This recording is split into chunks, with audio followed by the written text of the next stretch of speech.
బులెటిన్లో మరో breaking news చూస్తున్నాం. ఏపీలో రాజకీయాలు వేడెక్కాయి. సోషల్ మీడియాలో అసభ్యకరమైన తప్పుడు పోస్టులు పెట్టే వారిపై చర్యలు తీసుకుంటోంది చంద్రబాబు సర్కార్. సోషల్ మీడియాలో కొందరు నేతలను టార్గెట్ చేస్తూ అసభ్యకరమైన పోస్టులు పెడుతున్నారు. కాగా వైసీపీ, కూటమి పార్టీలు ఈ పోస్టులపై విమర్శలు చేసుకుంటున్నాయని, తమ నేతలపై టీడీపీ వాళ్ళు పోస్టులు మీడియాలో తప్పుడు పోస్టులు పెట్టారని, వైసీపీ వాళ్లే టీడీపీ నేతలను టార్గెట్ చేస్తూ అసభ్యకరమైన పోస్టులు పెట్టారని పరస్పర ఆరోపణలు చేసుకుంటున్నారు.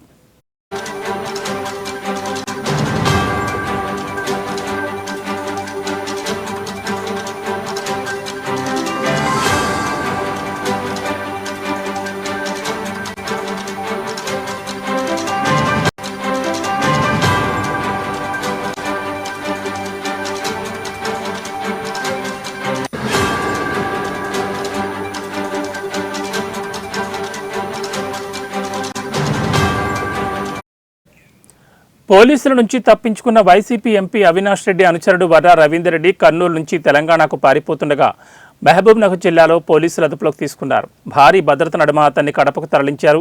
కాగా రవీందర్ రెడ్డి గతంలో మాజీ సీఎం జగన్ సతీమణి భారతికి పిఏగా పనిచేసినట్లు వార్తలొస్తున్నాయి.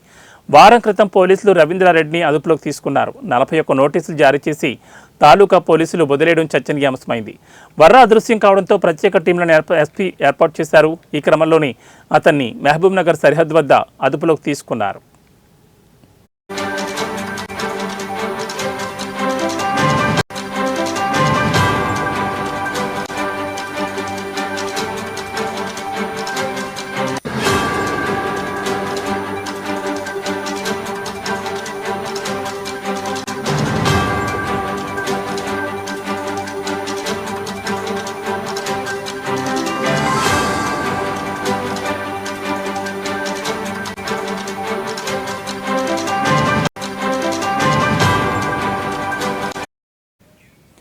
తాజాగా వైసీపీ సోషల్ మీడియా కార్యకర్త వర్రా రవీందర్ రెడ్డిని పోలీసులు ఇవాళ ఉదయం 5 గంటలకు న్యాయమూర్తి ముందు హాజరుపరిచారు. విచారణ అనంతరం రవీందర్ రెడ్డికి న్యాయమూర్తి 14 రోజుల రిమాండ్ విధించారు.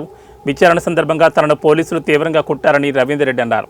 దీంతో ఉదయం 10 గంటలకు కడప రిమ్స్లో వైద్య పరీక్షలు నిర్వహించాలని పోలీసులను న్యాయమూర్తి ఆదేశించారు. అనంతరం పోలీసులు రవీందర్ రెడ్డిని రిమాండ్ నిమిత్తం కడప జైలుకు తరలించారు.